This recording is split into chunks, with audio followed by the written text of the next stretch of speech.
শুরুতেই আবহাওয়ার খবরের দিকে নজর রাখবো। কালবৈশাখীর সতর্কবার্তা ৮ জেলায় ৫০ থেকে ৬০ কিলোমিটার বেগে বইছে ঝোড়ো হাওয়া। আজ ভারী বৃষ্টির সতর্কতা রয়েছে একাধিক জেলাতে। ইতিমধ্যেই গোটা দিনই কার্যত বিভিন্ন জায়গাতেই দেখা গিয়েছে যে আংশিক মেঘলা আকাশ, বৃষ্টিও শুরু হয়েছে, কোথাও কোথাও বৃষ্টিপাত চলছে।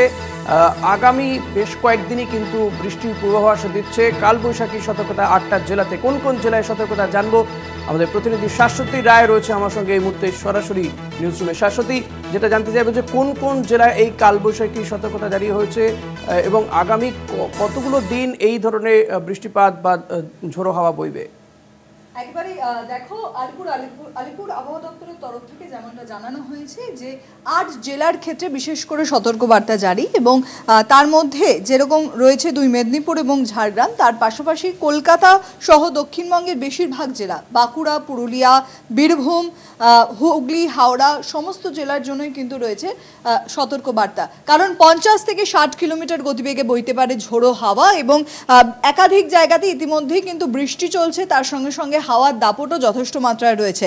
তবে শহর কলকাতার ক্ষেত্রে ৪০ থেকে ৫০ কিলোমিটার বেগে বইবে হাওয়া, তেমনই জানাচ্ছে আলিপুর আবহাওয়া দপ্তর। এছাড়াও মাঝারি থেকে হালকা বৃষ্টির সম্ভাবনা রয়েছে শহর কলকাতার ক্ষেত্রে।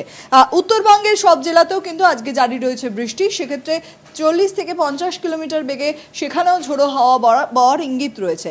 আগামীকালও এই দুর্যোগ জারি থাকবে, এবং সেক্ষেত্রে বিশেষভাবে সতর্কতা থাকছে বীরভূম, মুর্শিদাবাদ, নদিয়া, পূর্ব বর্ধমান সহ দক্ষিণবঙ্গের এই ৪ জেলাতে। এছাড়াও বাকি জেলাগুলির ক্ষেত্রেও কিন্তু হালকা থেকে মাঝারি বৃষ্টির সম্ভাবনা রয়েছে। তবে এই কালবৈশাখী যে দাপট, যেরকম তার নেচার বলা যায়, সেই অনুযায়ী বিকেলের পর থেকেই কিন্তু এই দুর্যোগের সম্ভাবনা সব থেকে বেশি।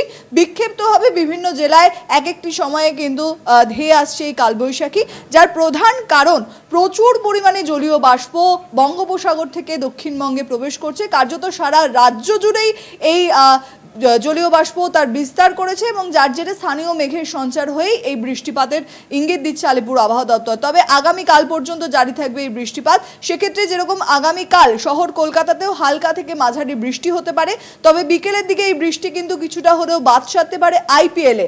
কালকে আইপিএলের প্রথম ম্যাচ, এবং সেখান থেকে দাঁড়িয়ে শহরবাসীর জন্য কিন্তু কিছুটা হলেও এই দুর্যোগ ভ্রুকুটি আনছে, এবং সেই পরিস্থিতিতে দাঁড়িয়ে আলিপুর আবহাওয়া দপ্তর যেমনটা জানাচ্ছে যে ৩০ থেকে ৪০ কিলোমিটার বেগে কলকাতাতেও দমকা ঝোড়ো হাওয়া বওয়ার সম্ভাবনা জারি রয়েছে।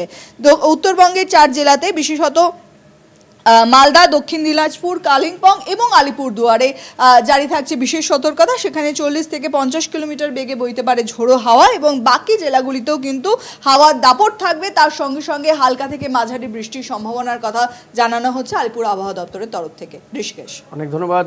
শাশ্বতী, কথা বলছিলাম প্রতিনিধি শাশ্বতী রায়ের সঙ্গে। শাশ্বতী, একদিকে যেমন এই গরমের হাত থেকে বাঁচার জন্য স্বস্তির বৃষ্টির খবর শোনালো, কিন্তু যারা ক্রীড়াপ্রেমী, যারা ক্রিকেট লাভার্স, তাদের জন্য কিন্তু অস্বস্তির খবর। কারণ আগামীকাল কলকাতায় আইপিএল ম্যাচ রয়েছে, কলকাতা নাইট রাইডার্স এবং আরসিবির মধ্যে উদ্বোধনী অনুষ্ঠানও রয়েছে।